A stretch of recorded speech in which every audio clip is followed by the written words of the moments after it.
warahmatullahi wabarakatuh. Ila arwahi walidina atin wa amwatina wa amwatin masyayikhina wa masyayikhina wa alimana wa qadara wa rasulullah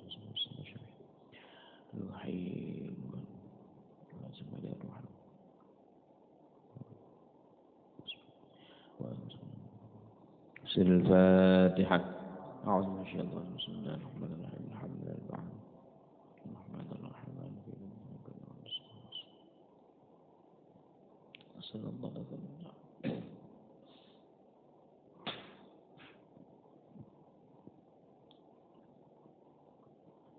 Bismillahirrahmanirrahim. Al-Hadithu Tasi'a Asyara, hadis ke-19.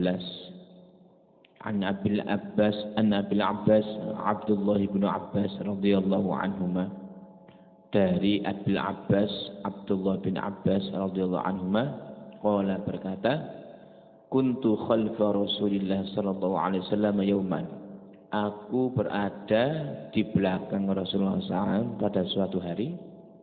Faqala, kemudian Rasulullah bersabda, ya ghulam, wahai anak kecil, inni u'allimuka kalimatin, sungguhnya aku mau mengajari kamu beberapa kalimat. Ihfazillaha yahfazka, jagalah Allah, maka Allah akan menjagamu. Ihfazillaha, jagalah Allah, tajidhu tujahaka, engkau akan mendapati Allah ada di depanmu. Idza sa'alta, apabila engkau meminta, fas'alillaha, maka memintalah kepada Allah Ta'ala. Wa idza sta'anta, dan apabila engkau memohon pertolongan, fasta'in billahi, maka mohonlah pertolongan kepada Allah. Wa'lam, ketahuilah, annal ummata, sesungguhnya umat, suatu umat, law ijtama'at ala an yanfa'uka bi syai'in lam yanfa'uka bi syai'in illa bi syai'in qad katabahu Allahu lak. Seandainya umat itu bersepakat bersatu untuk memberikan manfaat kepadamu dengan sesuatu, mereka tidak akan bisa memberikan kamu manfaat kecuali dengan sedikit sesuatu yang telah Allah tetapkan untukmu. Walau ijtama'u ala an yadurruka, seandainya umat itu, seseorang, suatu umat itu bersepakat untuk membahayakanmu, memberikanmu madarat, bisyai'in, dengan sesuatu, lam yadurruka, maka mereka tidak akan bisa memberikanmu madarat illa bisyai'in, kecuali dengan sedikit sesuatu, qad katabahu Allahu 'alaik, yang Allah tetapkan untukmu, atasmu. Rufi'atil aqlamu, penah-penah telah diangkat, wa jaffatus suhbu, dan lembaran-lembaran telah kering. Rawahu Tirmidzi wa qala hadisun hasan sahih. Wa fi riwayah, ini hadisnya agak panjang, saya baca semuanya dulu. Wa fi riwayatin hu ghairu Tirmidzi, di riwayat lain selain Imam Tirmidzi, ihfazillah, jagalah Allah, tajidahu amamak, kau akan mendapati Allah ada di depan. Ta'arraf ila Allah fi rakha'i, kenalilah Allah dalam keadaan lapang, luas. Ya'rifka fi syiddah, maka Allah akan mengenalmu pada keadaan kita sempit. Wa'alam, ketahuilah, annama akhta'aka, sesungguhnya apa yang membuatmu salah, lam yakun liyusibaka, tidak akan bisa menimpamu. Wa ma asabaka, dan apa yang sudah menimpamu, lam yakun liyukhti'aka, tidak akan luput salah kepadamu. Wa alam, ketahuilah, annan nasra ma'as sabri, pertolongan Allah itu disertai dengan kesabaran. Wa annal faraja ma'al karbi, dan al faraja, jalan keluar itu disertai dengan kesulitan. Wa anna ma'al usri yusran, sesungguhnya bersama kesulitan terdapat kemudahan. Wal jamaah muslimin rahimakumullah, ini hadis berkenaan dengan hati, berkenaan dengan penjagaan hati, berkenaan dengan kesabaran. Jadi ini bangsane di tasawuf ini memperbaiki jiwa dalam. Sebelum kita ke isinya, alangkah baiknya di sini hadisnya ini menafsirkan siapakah sosok Abdullah bin Abbas. Abdullah bin Abbas ini dilahirkan itu 3 tahun sebelum Nabi Muhammad berhijrah. Abdullah bin Abbas ini dilahirkan 3 tahun sebelum Nabi Muhammad berhijrah. Tatkala bebeknya Nabi Muhammad melahirkan Abdullah bin Abbas ini, habis lahir datang dibawa ke rumah Rasulullah. Ini 3 tahun sebelum Rasulullah hijrah. Apa yang dilaksanakan Kanjeng Nabi? Fa'adzana fi udhunihil yumna wa aqama fil yusra. Rasulullah langsung azan di telinga kanan, diazani. Niki dalilnya sahih. Jadi ibunya Abdullah bin Abbas, istrinya Abbas bin Abdul Muttalib, paman Nabi ini, ketika melahirkan Abdullah bin Abbas, datang ke Rasulullah. Seperti biasa kita ini, kalau ada orang alim, kita punya anak, punya hajat, minta doa pada beliau. Ini sama, minta doa pada Kanjeng Nabi. Pertama kali yang dilakukan Kanjeng Nabi, azan di telinga kanannya ini. Allah berdoa sampai selesai, kemudian qomat di sebelah kiri. Niki hadis sahih. Masya Allah. Hatta kila, mala'a aqibuhu al-ardu. Maka bumi dipenuhi dengan kemuliaan Abdullah bin Abbas sebab azannya Nabi Muhammad di telinga beliau dan di telinga sebelah kanan dan iqamah di sebelah kirinya. Jadi azan dan iqamah itu boten budaya, tapi syariat. Ini Nabi Muhammad, beliau pun ketika punya cucu Hasan Husain, yang mengazani bukan Sayyidina Ali tapi kakeknya Rasulullah. Boten ngazani tak, bahkan mengakikahi cucunya Hasan Husain. Niki Rasulullah niki.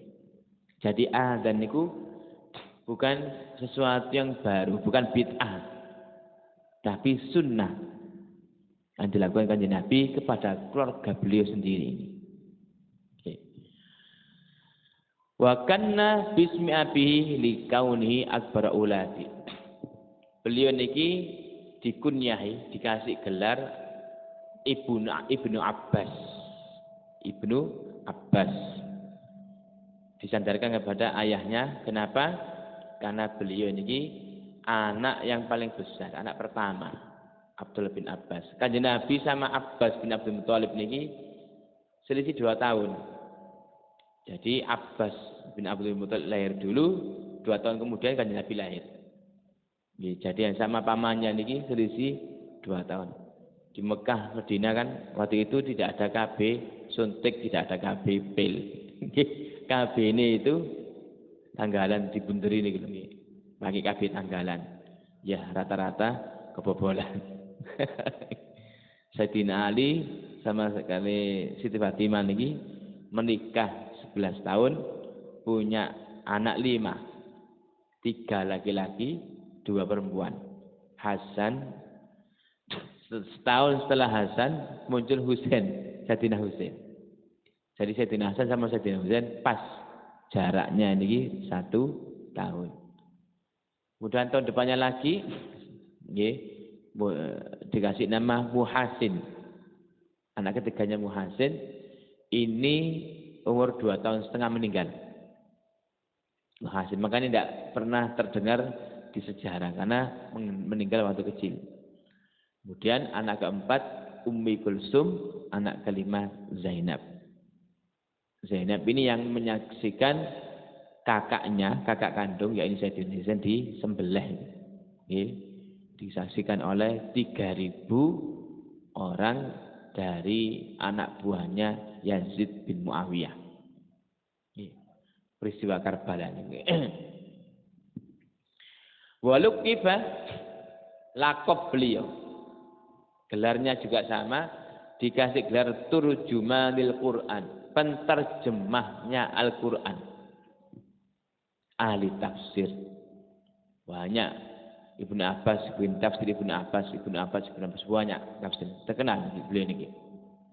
Likasrati ma'rifati wa bima'an, karena beliau sangat luas pemahaman tentang makna Al-Quran. Lah, Abdullah bin Abbas ini apa khidmatnya ke Rasulullah? Ini anak pamannya, ini Abdullah bin Abbas ini. Khidmatnya ke Rasulullah itu kemana-mana membawakan sandale Kanjeng Nabi. Lek kalau wingi abai Imam Malik, yakni Anas bin Malik, 10 tahun dititipkan umminya waktu kecil. Khidmatnya ke Rasulullah niki menyiapkan peralatan tahajudnya Kanjeng Nabi. Mulai jubah, gamis, imamah semuanya, termasuk air wudhunya Rasulullah itu disiapkan. 10 tahun.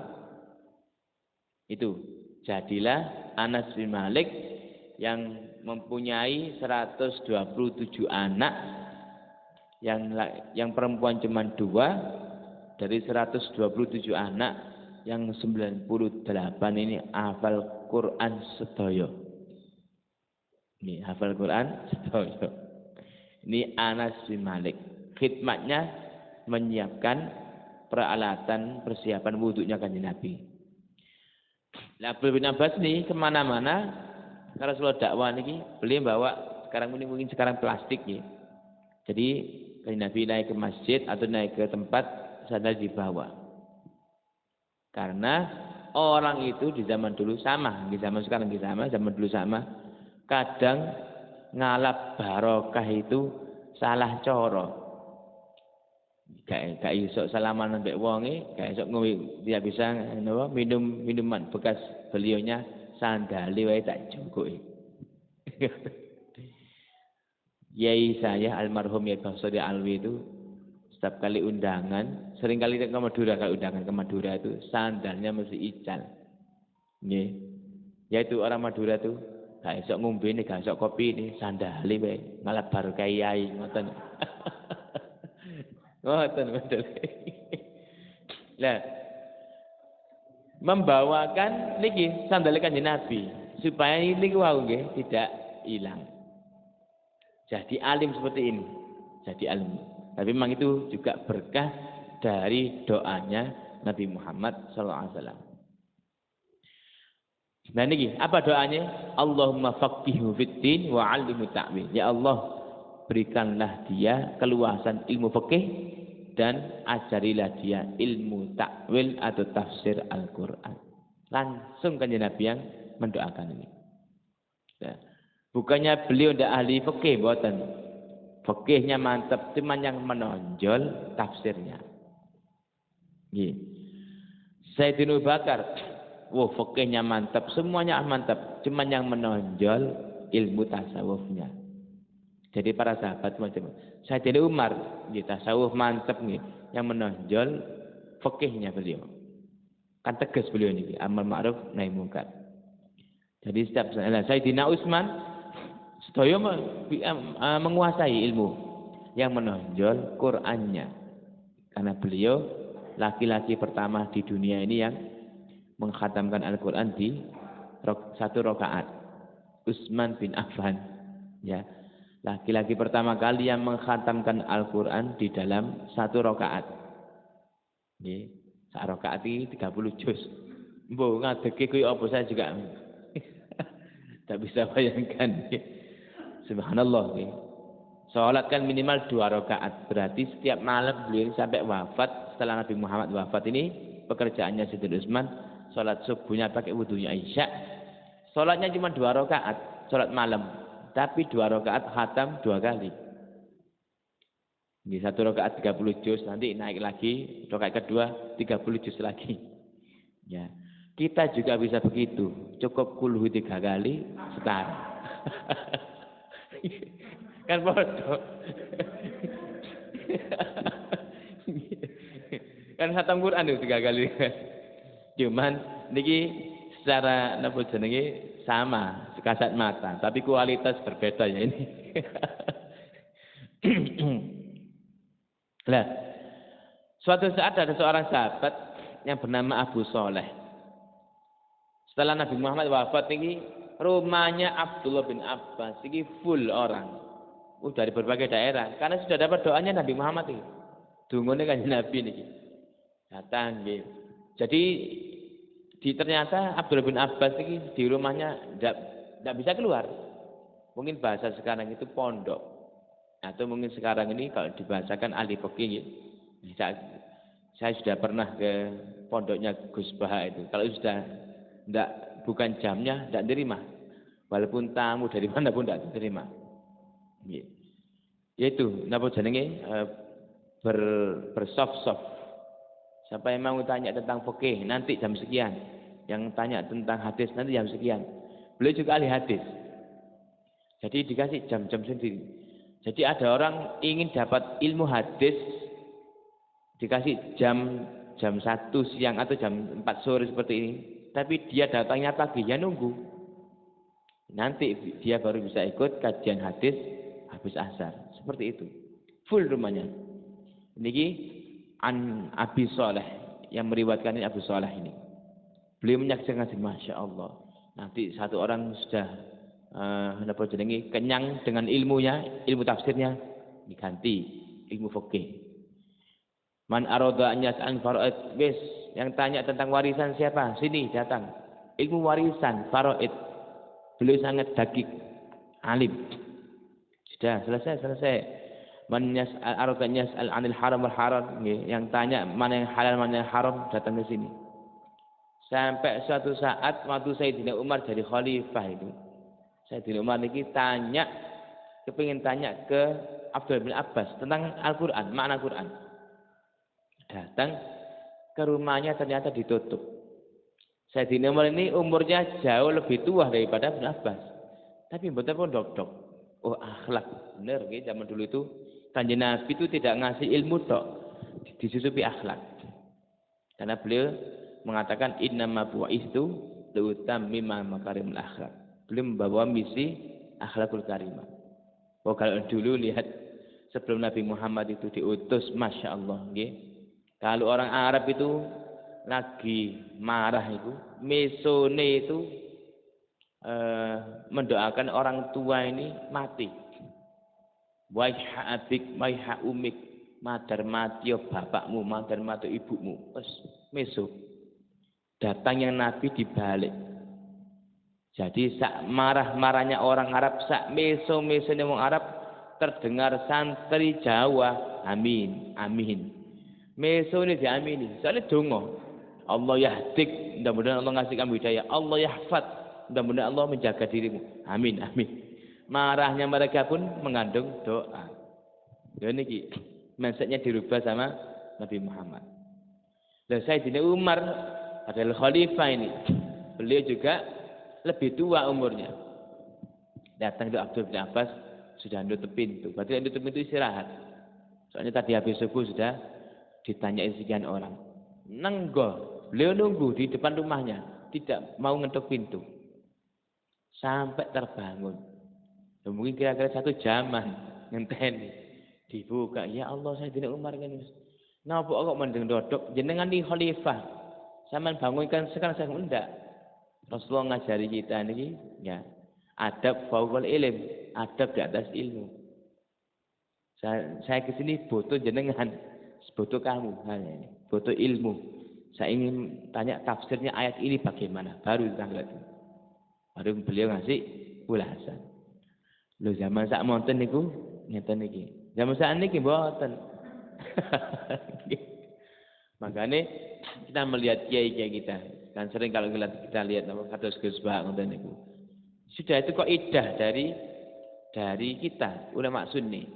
Hormat kiai, hormat habaib, hormat ulama itu wajib hukumnya. ngatur-ngatur kiai hukumnya haram. Kan begitu biasanya. Di apa? Di Quran begitu. Memang itu manhajnya salaf, ya. Jalan dakwahnya ulama salaf kita, mendahulukan adab di atas ilmu. Kalau guru saya Hasan Baru itu bilang, jika kamu punya ilmu 1 kilo, akhlaknya harus 2 kilo. Punya ilmu 2 kilo, akhlaknya harus 4 kilo. Seperti itu. Dan ini pun dialami oleh tabi'in seterusnya. Seperti ini. Oleh sebab itulah ilmunya barokah dan manfaat. Nah, ini Ibnu Abbas. Wa ruwiya lahu alfun wa situmi'ah hadits. Lah, beliau selain ahli tafsir, beliau mempunyai 1660 hadis dari beliau sendiri. Ya. Beliau meninggal di kota Taif pada tahun 68 Hijriah. Beliau meninggal pada umur 71. Nggih, umurnya 71. Nyuwun sewu nggih. Para sahabat Nabi dulu itu 4 khalifah. Ada ini keterangannya di Tambihul Muqtarin. Itu 4 khalifah ini seringkali datang ke Rasulullah, termasuk beliau ini Abdullah bin Abbas. Apa permintaannya kan ya Nabi? Doakan saya cepat mati. Oh.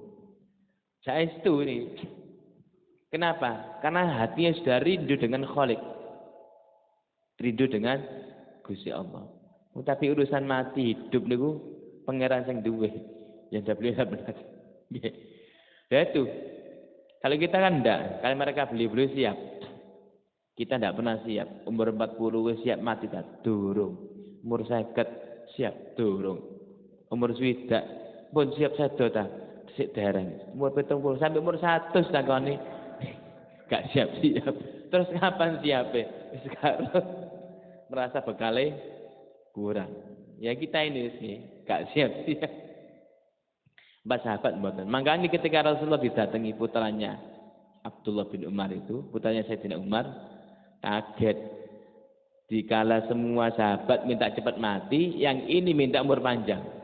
Abdul bin Umar itu, ya Rasulullah, doakan saya panjang umur. Lah, heran kan Nabi. Semua itu waktu minta cepat mati dan ketemu sang Gusti Allah, Khaliknya. Nah ini kok minta panjang umur. Untuk apa? Semua minta cepat mati, kamu panjang umur. Kanjeng Nabi, saya niati saya dengan umur yang panjang itu, saya ingin haji seperti hajinya Adam dan Ibrahim. Nabi Adam dan Nabi Ibrahim. 40 kali haji. Juga saya niatkan dengan umur panjang itu saya ingin berumrah alfa umratin. 1000 kali umrah. Pun heran ya, rumahnya Madinah, umroh nang Mekah, jenengan Gresik, iso ngedoloma jenengan maki. Ini menjadi salah satu dalilnya di mazhab Syafi'i bahwasanya 1 kali safar boleh umroh berkali-kali. Ini salah satu yang dijadikan hujah dalilnya. Akhirnya kan Nabi tidak marah, didoakan. Berarti itu sudah SK itu. Kan Nabi sudah didongak ya Allah panjangkan umurnya sehat walafiat nggih. Nah, ini menunjukkan SK ini berarti umroh berapa kali pun silahkan. Ngoten nggih. 1 kali safar, umroh berkali-kali silahkan. Nih, ada doa dalilnya niki kan Nabi mendoakan Abdullah bin Umar umur panjang dengan niatan umroh 1000 kali. Subhanallah. Lah, tatkala Abdullah bin Abbas meninggal, ya, akhirnya ketika dikubur, ini ada seorang ulama namanya Muhammad Ibnul Hanafiyah. Beliau mengatakan, wallahi mata al-yauma khairu hadhil ummah, demi Allah hari ini yang meninggal lagi umat yang terbaik pendidik atas didikan Nabi Muhammad SAW. Umat terbaik, manusia terbaik di bawah pendidikan Rasulullah. Ketika meninggal dunia sudah dikubur nggih beliau di Lahat. Subhanallah nggih, sebelum di tanahnya itu digeser ke bawah itu, tiba-tiba ada burung itu dari langit, apik manuk ini ku mencelok di kain kafannya. Burungnya ini membawa bau harum. Oh, akhirnya sahabat turun, inginnya ngusir. Ketika turun di liang lahat, tidak ada burungnya. Burungnya tidak ada. Hilang nanti mah. Ini semua yang takziah menyaksikan. Turunnya burung di langit itu membawa bau harum ini, terus turun ke kain kafan ini, itu melihat semuanya. Ketika turun mau diusir itu tidak ada, itu juga mereka semua melihat. Subhanallah, tatkala dikubur, dipendam itu terdengar suara, ya ayyatuhan nafsul mutmainnah irji'i ila rabbiki radiyatan mardiyah fadkhuli fi ibadi wadkhuli jannah. Wahai jiwa yang tenang, ya, kembali kepada Tuhanmu dengan ridha dan Allah pun meridhoinya. Masuklah ke jiwa hambaku ini dan masuklah ke surgaku. Itu terdengar oleh semua pentakziah. Niki lek zaman sakniki arane karomah. Dalilnya sahih. Dalilnya sahih. Cuma cerita ini tidak pernah dibacakan di halayak umum oleh mereka khususnya. Nggih. Nah, ini nanti dikira dongengan belaka. Padahal ini hadis ini kitab ini syarah hadis Arba'in Nawawi. Ada bukti tertulis. Ada bukti konkret, valid datanya. Lah, Abu ayahnya Abbas bin Abdul Muthalib ini, ya itu beliau ini Islamnya beberapa waktu sebelum Kanjeng Nabi hijrah ke Madinah, Islam dia sudah. Tapi menyembunyikan Islamnya dari golongan orang-orang kafir Quraisy. Jadi pamannya ini, Kanjeng Nabi ini selama di Mekah ini mendoakan terus, ya Allah, Allah kasih berikan hidayah paman-pamanku ini. Disebut satu-satu. Abu Lahab, Abu Jahal, Abbas bin Abdul Muthalib, Sayyidina Hamzah, Sayyidina ayahnya Sayyidina Ali, Abu Thalib. Ini artinya doanya orang Muslim kepada orang kafir tatkala sama-sama hidup nyampe. Sayyidina Hamzah Islam, meninggal di Uhud. Abbas bin Abdul Muthalib Islam. Abu Thalib Tapi beliau selama hidupnya Kanjeng Nabi mempercayai semua di bawah Muhammad ini benar adanya. Cuman belum sempat nyalduk syahadat, sudah meninggal duluan. Artinya doa Nabi tadi itu terijabah. Hanya dua pamannya yang masih tetap, Abu Jahal dan Abu Lahab. Ini dalil sahih bahwasanya sesama orang yang hidup, orang Muslim mendoakan orang kafir itu nyampe. Nah, kalau sudah mati, wattaqu yawman la tajzi nafsun an nafsin syai'an. Jiwa Muslim tidak bisa menolong jiwa yang kafir, boten saged. Pembatasnya adalah iman. Nggih, boten saged. Ditahlili modal apa tidak nyampe. Karena ini meninggalnya kufur. Boten saged. Nah, ini Abbas bin Abdul Muthalib niki terkenal takzimnya beliau kepada Rasulullah. Padahal ini paman, tapi hormatnya ke ponaan, masya Allah. Karena ya ini jadi menuakan orang itu bukan karena umurnya, karena ilmunya. Menuakan orang itu bukan karena jabatannya, karena kedudukannya di mata Allah Subhanahu wa taala. Imam Syafi'i itu umur 15 tahun sama gurunya Imam Malik itu sudah dikasih fatwa SK. Sudah Syafi'i, kamu pindah saja. Kamu kalau di sini tidak bisa berkembang. Kamu buat mazhab sendiri. Sudah sangat layak bahasanya. Kalau saat ini nilainya mumtaz. Nggih. 9,9 nilai. Kamu sudah sangat layak membuat mazhab sendiri. Akhirnya karena perintah guru beliau pindah buat mazhab sendiri itu. Makanya di Imam Syafi'i ada qaul qadim, ada qaul jadid. Imam Syafi'i selama hidup sama dengan Imam Malik, pendapatnya hampir semuanya nggih, saya sama dengan guru. Nggih, karena takzim akhlak. Jadi waktu itu Imam Syafi'i bersentuhan dengan apa jenenge suami istri tidak batal. Karena gurunya mengatakan tidak batal. Sungkan nggih, hidup satu kota dengan guru kok gini rada nyeleneh. Akhlaknya di mana seperti itu? Akhirnya karena gurunya ngusir tadi, pindah kono pindah biar berkembang. Dibuatlah mazhab yang baru lah ini. Tapi suatu saat Imam Syafi'i niki nggih karena guru nggih sowan ke gurunya Imam Malik disuruh ngimami subuh sak ngisi pengajiannya. Ya ndak kunut beliau. Karena Imam Malik nggih mboten kunut. Menghormati mazhab gurunya. Imam Malik pun begitu, disuruh sama Imam Syafi'i ngisi di pondoknya beliau.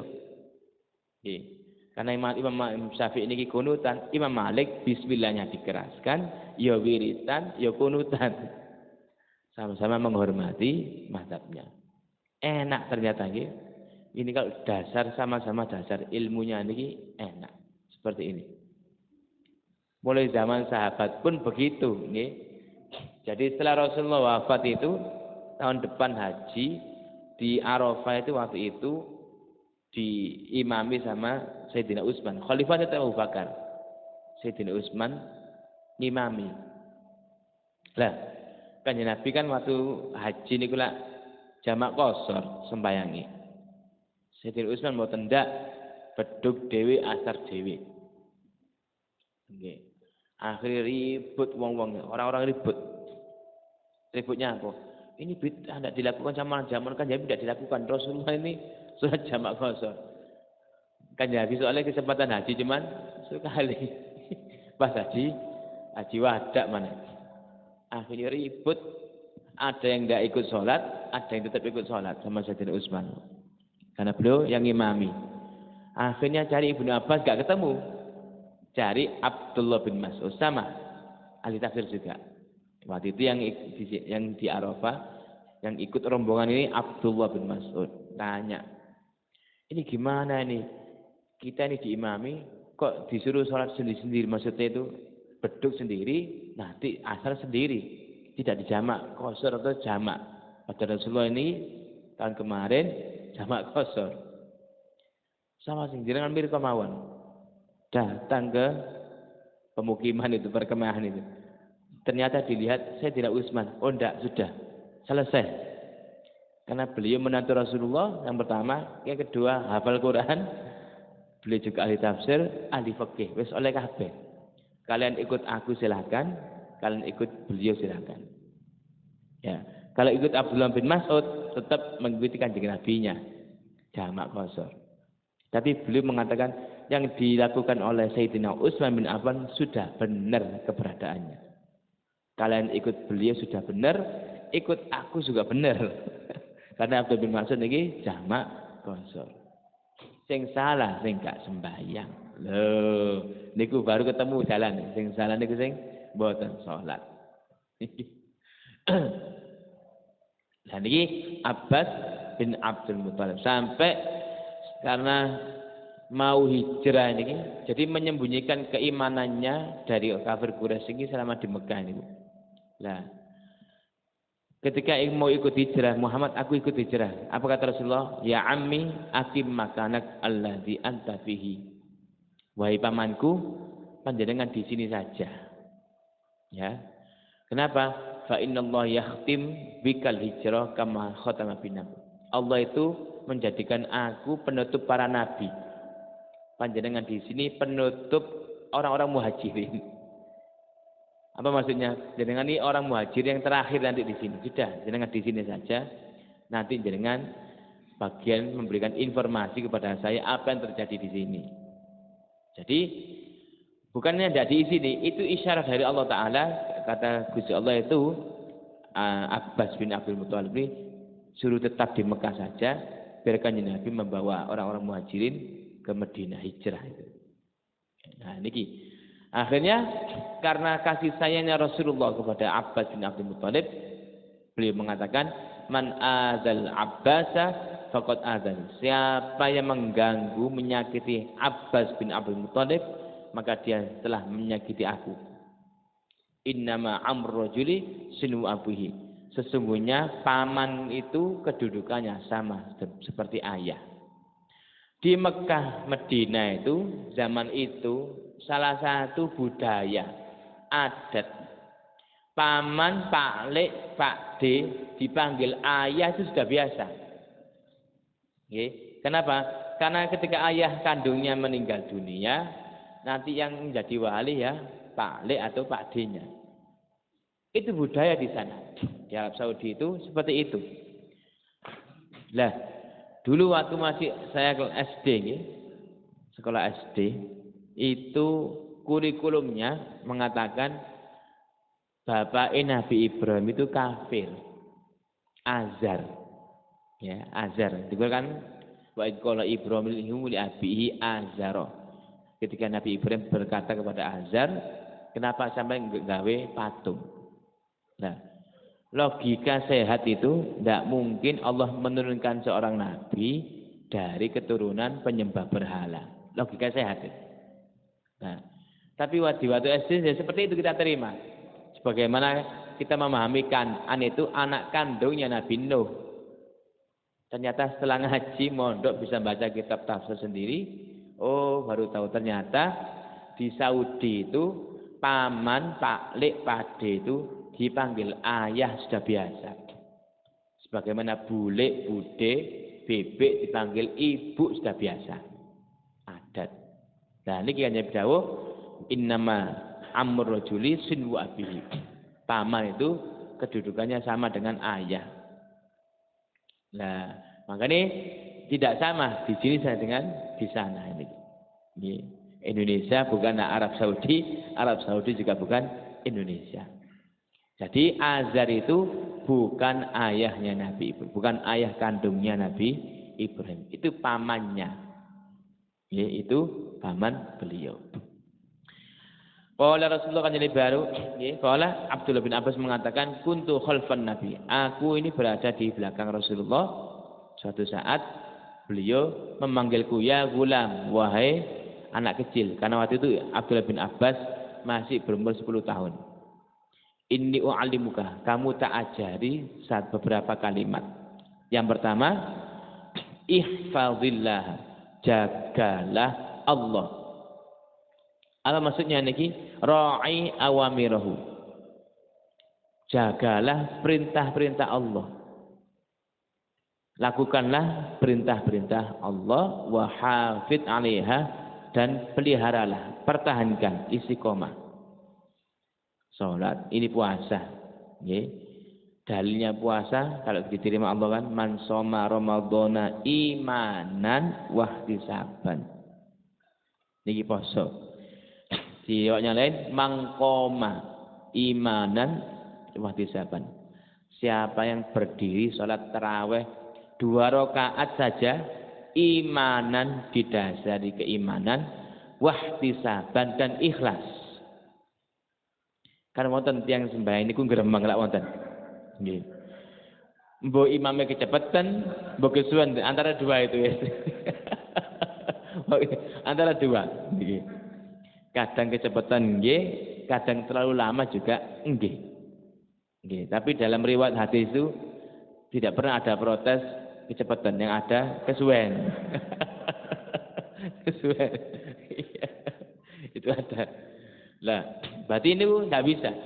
2 rakaat tarawih kita ini dilaksanakan dengan imanan, dasar iman, perintah Allah, taat, menjaga perintah Allah. Wahtisaban ikhlas, murni ikhlas pokok ini bisa menghapus dosa 1 tahun yang lalu. Dan ya 8, dan ya 20. Buat dibawah ini teman-teman tahu 2 rakaatnya gak apa-apa wis. Seperti ikhlas. Waduh, repot ngeten iki. 2 rakaat saja seperti itu, apalagi 8 rakaat atau 20 rakaat. Bahkan Imam Malik itu salat tarawihnya 36 rakaat. Imam Malik itu 36 rakaat. Subhanallah. Wala taghfal anha, jangan lalai. Tapi manusia niki tempatnya lupa dan salah. Wa amsik an nawahihi wala tartakibha. Tahanlah kamu dari larangan-larangan Allah Kita ini imsak kita sekarang ini. Imsak menahan dari anggur. Puasanya orang awam ini cukup menahan lapar dan dahaga saja. Orang awam. Ngerasani tetap. Berdusta tetap. Nah, kalau orang jualan ini sumpah palsu. Wallahi barangnya apik, wallahi barangnya apik. Orang jualan itu. Soalnya saya ngalami sendiri ya, dibuka di rumah ya cacat ya. Wallahi ini memang kayak dulinan pokoknya didol. Orang awam. Kalau orang khusus kata Imam Ghazali, selain lapar dan dahaga, organ tubuhnya dari ujung sampai ujung ini ditahan dari kemaksiatan. Ya. Benar yang dikatakan sama kiai-kiai kita ini, kadang orang tidur itu pahalanya gede timbangannya tangi. Iya, tangi maksiat. Tangi kok kumpul wong ndang ngrasani wis mendeng turu wae. Tidurnya nih oleh ganjaran. Luwih gede timbangane tangi ini. Tapi nggih mboten tirem tok mboten. Lah gak ono nilai ini maksud. Lah maksud saya seperti itu maksudnya nih kalau Imam Ghazali itu tidur itu kadang pahalanya lebih besar daripada bangun. Yaitu bangun-bangun kok ngrasani. Wis lebih baik tidur saja. Fa innaka idza fa'alta dzalik, kalau kamu bisa menahan semuanya itu, yahfadka, yang menjaga ini adalah Allah Subhanahu wa taala. Ada riwayat hadis di sini, ada seorang ahli Quran, hafal Quran nggih. Dia niki disibukkan oleh Allah Subhanahu wa taala terus bentinten jaga Qurannya. Selain menjaga Qurannya, berusaha mengamalkan isinya. Di akhir zaman ini kan di kitab Ihya itu disebutkan di akhir zaman nanti Allah tampakkan para penghafal Quran begitu banyak, tapi tidak sampai masuk ke tenggorokannya, sebatas mulut, tidak sampai ke hati. Jadi la yabqal Qur'anu illa rasmuhu wa qira'atuh. Quran ini sebatas tulisan dan bacaan saja. Kenapa? Karena yang menghafal ini tidak ngerti arti ini, apalagi isinya. Sebatas menghafal saja. Makanya kalau kita punya dikasih Allah karunia anak atau cucu yang hafal Quran, kalau sudah khatam bersyukur, bangga nggih, karena itu fadilah ini sudah besar. Cuman tahapan pendidikannya masih kurang. Baru tahap pertama dia. Naik lagi ke tahap kedua, napa niku tafsir. Nahwu shorof tafsirnya. Tahap ketiga nanti menggali isinya, baru nanti muncul fikih dan lain sebagainya. Jadi komplit seperti Abdul bin Abbas. Nggih. Beliau niki selain hafal Quran, ya ahli tafsir, nggih, fikihnya pun matang. Karena yang dihafalkan bukan sekedar hafalan, tapi isinya pun diamalkan. Nah, ini kata di sini diwatkan ini sudah sibuk dengan derasnya. Terus berarti jaga apa yang diberikan Allah niki. Karunia yaitu Al-Qur'an. Ada orang tidak suka, biasa. Kita dapat nikmati mesti ana sing hasud. Bahasa wong Gresik sewot. Bahasa wong Surabaya syirik. Itu boy. Sewote wae syirik wae akhirnya ke arah kejahatan. Dibuat sakit semacam-macam, diganggu. Lah, karena ini penghafal Quran ini sudah menjaga Qurannya, sudah deres ini semampunya, kok diganggu sehingga dia tidak bisa istiqomah. Yang enggak terima malaikat safara ini. Allah menjagamu ini hadisnya. Jagalah Allah, Allah menjagamu. Para penghafal Quran itu Allah kasih malaikat khusus baringi dia, bukan raqib atid. Malaikat safaroh namanya. Malaikat safaroh ini yang barengi barengi para penghafal Quran dimanapun berada. Malaikat safaroh. Lah, malaikat safaroh ini gak ridho. Wong ini lagi menjaga karunia Allah, menjaga Allah ini. Lah kok diganggu? Ya Allah, hancurkan dia. Ya Allah, nanti. Oke, padahal yang menghafal Quran ini tidak doa apa-apa. Yang tidak ridho malaikatnya. Yang tidak ridho malaikatnya. Sebagaimana Rasulullah mengatakan, la tasubbu, jangan kalian sekali-kali menghinakan ulama-ulamaku. Karena darah mereka ini adalah racun. Ahya'an wa amwatan. Kalau ngajarin kan Nabi mengatakan ulama-ulamaku ini ulama soleh nggih. Alim ulama, bukan alim ngelama nggih. Kalau Kanjeng mengatakan ulama-ulama berarti ini alim ulama, duduk alim ngelama. Beda itu, ulama su. Nah, ini sama. Karena Rasulullah mengatakan jangan kamu ganggu, kamu sakiti ulama-ulamaku, baik kondisi mereka masih hidup ataupun yang sudah meninggal. Berarti Allah kirimkan malaikat khusus buat beliau-beliau ini. Lah beliau biasa tahajud. Tahajudnya ulama ini para yai ini tidak seperti kita setengah tiga pun kadang turu maneh bangun jam 3. Itu pun jika kadang turu maneh kok setengah 4 baru tahajud. Kiai orang-orang soleh mboten jam 12 kadang sudah bangun. Nggih. Lah kok ndak bangun mesti Gusti Allah takon. Biasa tangi kok gak tangi. Istiqomah endi nanti. Malaikate lapor, Gusti beliau lagi disakiti fulan. Beliau lagi diganggu fulan. Saya enggak terima Gusti Allah. Lagi ini ulamanya ini sudah memaafkan. Yang tidak terima yang punya ulama. Oh biasa munajat sama Allah, biasa berzikir pada Allah, lah kok disakiti. Digoleki Gusti Allah niki. Loh, kok sakit? Yang tidak terima Allah Subhanahu wa taala. Di sini ada kisahnya Rabi'ah Al-Adawiyah. Ini menjaga Allah nih. Rabi'ah Al-Adawiyah ini wali perempuan satu zaman dengan Imam Hasan Basri. Imam Hasan Basri niki wali, Rabi'ah Al-Adawiyah juga wali. Nggih. Saking kepinginnya, nggih, istrinya Imam Hasan Basri sampai maksa. Sampean tak izini, dipaksa. Sampean nikahi itu Rabi'ah Al-Adawiyah. Eman beliau itu solehah, walinya Allah, kok ndak punya keturunan eman. Tak izini sampean, ikhlas 100% doa batin. Lho niki enak, sing ngkon Nabi mana niki bojone. Harapan seorang laki-laki semuanya. Karena sudah didorong istrinya datang ngelamar Rabi'ah Al-Adawiyah. Nah, ini pun dibayangkan perempuan laki-laki ketika datang beda tingkatannya. Nafsunya sudah bisa dikendalikan. Kalau kita tidak bisa, karena beliau berdua sudah walinya Allah. Waktu dilamar sama Imam Hasan Basri, yaitu yang diutarakan istrinya itu, eman sampean sunnah Rasul dan seterusnya. Kata Rabi'ah Al-Adawiyah apa? Bukannya aku menentang hadis tentang nikah. Bukannya aku menentang ayat tentang nikah. Tapi aku takut kalau nerima lamaran sampeyan jadi istrinya sampeyan, nanti waktuku untuk melayani Allah ini habis tersita untuk sampeyan. Karena kalau sudah bersuami maka sendiko dawu. Jadi waktu untuk Allah tersita banyak demi melayani jenengan sebagai ucapannya ini wis sampai mati pun sama enggak tak lamar karena sudah tingkatannya Rabi'ah Al-Adawiyah.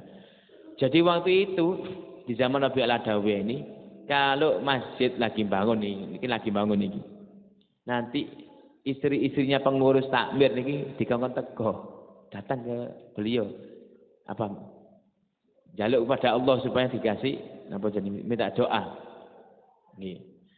Datang istri-istrinya berapa target masjid ini untuk apa pembangunan ini. Rabi'ah Al-Adawiyah kata ketua takmirnya 5M. Yes. Karena semua wanita laki-laki dibuka kerudungnya, cukup sisir. Klinting-klinting duduk tuh mau sing logur, tapi dinar, emas. Klinting-klintingnya itu sejumlah 4M itu. Wis go mulai ngono. Besok datang lagi bangun TPQ niki Rabi'ah Al-Adawiyah. Klinting-klinting ini emas sudah ini. Itu karomah beliau. Karena beliau tidak mau ditamuni lama-lama, yaitu takut nanti tersita.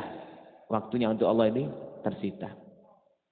Nah, karena sudah terkenal seperti ini, akhirnya dikira di rumah beliau itu banyak emas. Karena diminta bantuan seperti itu, bangun masjid, bangun musola, bangun TPG, bangun pondok. Klinting-klinting bukan apa tuh mau tapi emas dinar itu. Akhirnya suatu saat, suatu malam maling masuk. Golek ono. Di mas-masane iki Mas. Enggak ada. Tapi nemu baju. Rabiul Adawiyah niki kalau ngadep ke Gusti Allah, nah ini murni ikut Kanjeng Nabi. Beli baju KW 1 dikhususkan. Jadi termahal untuk Allah. Saya baru tahu sarungnya Kanjeng Nabi itu yang biasa dibeli pakai sholat berapa harganya ya? Ketika Rasulullah ngasih hadiah pernikahannya Sayyidina Ali dengan Siti Fatimah. Siti Fatimah ini dikasih hadiah sarung sama Rasulullah. Suatu saat niku napa jenenge Sayyidina Hasan Husain tidak ada asupan makanan sampai 3 hari, minum tok khawatir nanti sakit. Sayyidina Ali sudah 3 hari keluar tidak dapat uang nafkah itu, disuruh jual dengan berarti sampai pasarannya 6 dirham. 6 dirham itu setara dengan 2 dinar. 1 dinar sama dengan 3 dirham. Lah 1 dinar 4 gram emas gresik. Sekarang 1 gram 1 juta, berarti sarunge Rasulullah regane 8 juta. Nah niki untuk Allah nomor 1. Ya, maling tadi datang ke rumahnya Rabiul Adawiyah tidak mendapati emas-emasan. Tadi kelambine api-api, bukan api, diambil semuanya. Rabiul Adawiyah lagi sujud salat. Salatnya orang soleh itu mboten kados kula njenengan sedaya. Kalau beliau salat Allahu Akbar, dunia itu keluar semua. Murni khusus Allah. Yang saya hadapi ini Gusti Allah. Itu beliau. Sedangkan kita Allahu Akbar, kunci melbu, duit melbu, dompet melbu, apa melbu nggih. Yaitu kita, dunia yang masuk. Nggih. Kadang wae tahiyat maca Fatihah. Alhamdulillah. Kadang wae Fatihah at-tahiyatul barakatuh. Ya kita seperti itu tingkatannya. Nggih. Jadi Rabiul Adawiyah ini khusus sembahyang. Diambil bajunya sudah kumpul di tas niku. Muter mawon, tidak dapat pintu keluar. Ini ditaruh, sudah capek tawaf ditaruh, napa bajunya? Oh itu pintunya. Ketemu. Dibawa lagi lo hilang pintunya. Sampai kecapean dek ngewes-ngewes. Beliau masih sholat. Oh khusyuk. Oh sholatnya wali itu sujudnya lama, berdirinya pun lama. Dia baca Quran soalnya. Tatkala capek itu entah di sini dikatakan ada suara hati bisikan. Ya. Wahai Sarik, kamu keluarlah tanpa membawa apa-apa. Karena rumah ini 100% dijaga oleh para malaikatnya Allah Ta'ala. Pedih, pondok surga urup lagi, lari dia. Jadi saya mau mencuri bawa napa jenenge baju, pintunya dihilangkan sama Allah Ta'ala. Baju ditaruh, pintunya kelihatan. Yaitu sebagaimana istrinya Abu Lahab ketika mau melempari kotoran ke Nabi Muhammad. Padahal Kanjeng Nabi jejer sama Sayyidina Bakar. Tatkala di mana Muhammad, Sayyidina Bakar guyang-guyu soalnya mungkin Nabi nang pinggirku gak ketok. Nggih, ditutup pandangannya sama Allah Subhanahu wa taala.